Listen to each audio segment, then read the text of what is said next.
Preview. Preview. Officials say at least 3 Greek rescue workers have died in a road accident as they were travelling from Benghazi to Derna. 7 others have been critically injured. A week after catastrophic floods ravaged the city, rescue teams are still pulling out dead bodies from ruined buildings and the sea. Our correspondent Anna Foster reports. It's one of the most vital jobs in Derna and one of the most distressing. Doctors and detectives gather each day in this hospital car park to process the dead.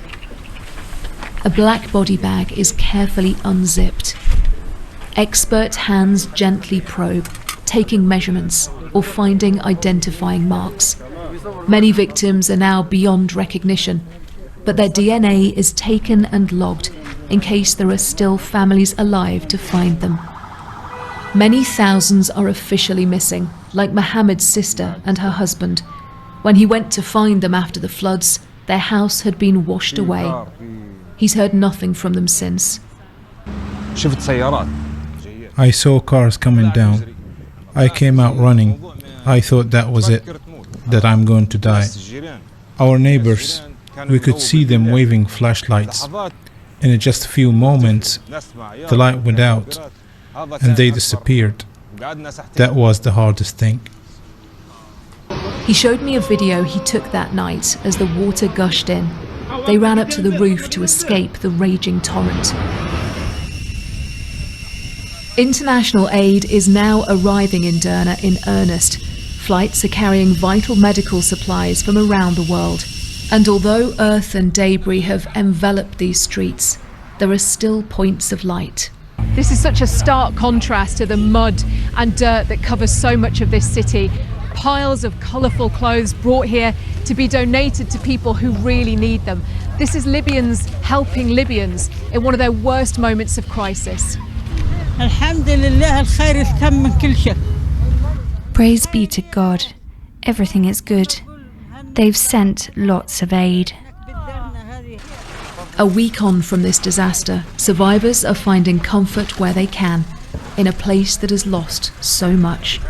Anna Foster, BBC News, Derna. Well, let's cross live now to Beirut. We can speak to our Middle East correspondent, Lina Sinjab. Lina, we've just been hearing a bit about the aid operation there from Anna Foster. I wonder what more you can tell us in terms of the operation. What are ordinary people saying they really need? And is the aid actually getting straight to them?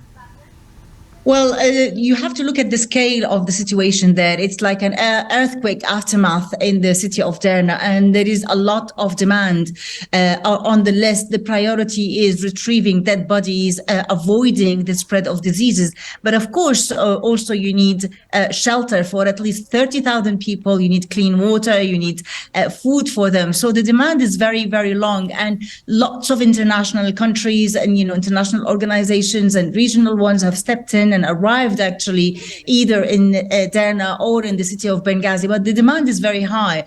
And if you're looking at the situation and looking at the pictures, one can imagine the chaos that is happening on the ground.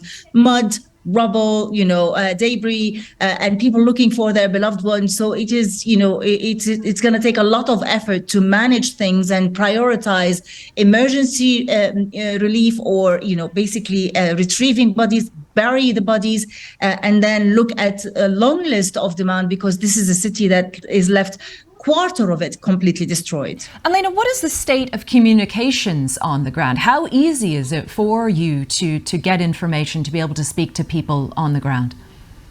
Well, it's on and off because of the bad communication material, whether it is the internet or the phones. But we're constantly following up details. Our team is on the ground. We're following details with the UN so that we get up to date and try to cover as much as possible, in the best way possible. This tragedy has really shone a spotlight on the state of governance or lack of governance in Libya.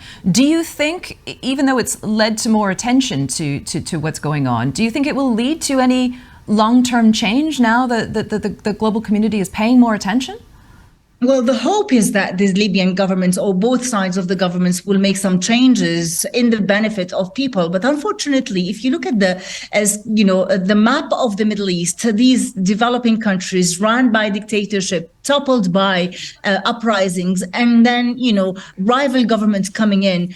The last on their list is people's demand. Although when uprisings began in this part of the world, it was like the people demand. That was their slogans: people demand. And these governments that claim to be there for change, they're not listening to people's demand. The hope is now with Libya, an oil-rich country that has no justification at all to leave the country with the poor infrastructure, with poor medical system, and without attention to what people is complaining. The hope is that these two governments will come together and make a change.